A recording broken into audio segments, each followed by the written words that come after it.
कमरे में मशीनों की हल्की हल्की आवाज गूंज रही थी।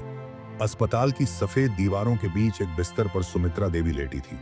उनके चेहरे पर थकान साफ नजर आ रही थी, लेकिन उनकी आंखें अब भी किसी की राह देख रही थीं। अपने बेटे आरव की। आरव, जो 7 साल पहले गुस्से में घर छोड़कर चला गया था। उसने मां से कहा था, आपको मेरी फिक्र करने की जरूरत नहीं, मैं अपनी जिंदगी अपने तरीके से जी सकता हूं। मां ने बहुत समझाया था, लेकिन आरव अपने अहंकार में उन्हें छोड़कर चला गया था। सुमित्रा देवी के दिल में बस एक ही कसक थी, आरव से एक बार मिलना, उसे एक बार छूकर आशीर्वाद देना। उनकी हालत बिगड़ती जा रही थी। डॉक्टर ने परिवार वालों को इशारा कर दिया था कि अब ज्यादा वक्त नहीं बचा है। इधर आरव को जब मां की हालत का पता चला तो उसका दिल बैठ गया। वह सब कुछ छोड़ छाड़ कर अस्पताल की ओर दौड़ पड़ा। रास्ते भर उसके जहन में पुरानी बातें घूम रही थीं।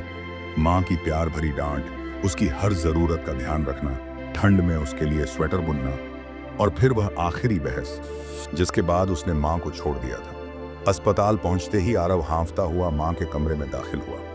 मां, उसने कांपती आवाज में पुकारा। सुमित्रा देवी ने धीरे धीरे अपनी थकी हुई पलकों को उठाया। उनकी आंखें छलक पड़ी। आरव, तू आ गया बेटा। उनकी आवाज बमुश्किल बाहर निकली। आरव उनके पास घुटनों के बल बैठ गया। उसकी आंखों से आंसू बहने लगे।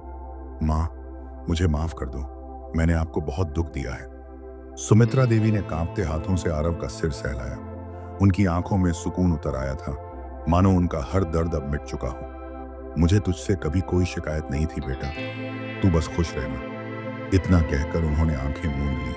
उनकी सांसें धीरे धीरे थमने लगी। मां, आरव ने उनका हाथ थाम लिया, मानो वह उन्हें रोक लेना चाहता हो। कमरे में खामोशी छा गई थी, लेकिन सुमित्रा देवी के चेहरे पर एक शांत मुस्कान थी, जैसे उन्हें अपने बिछड़े बेटे के लौट आने का सबसे बड़ा सुकून मिल गया हो।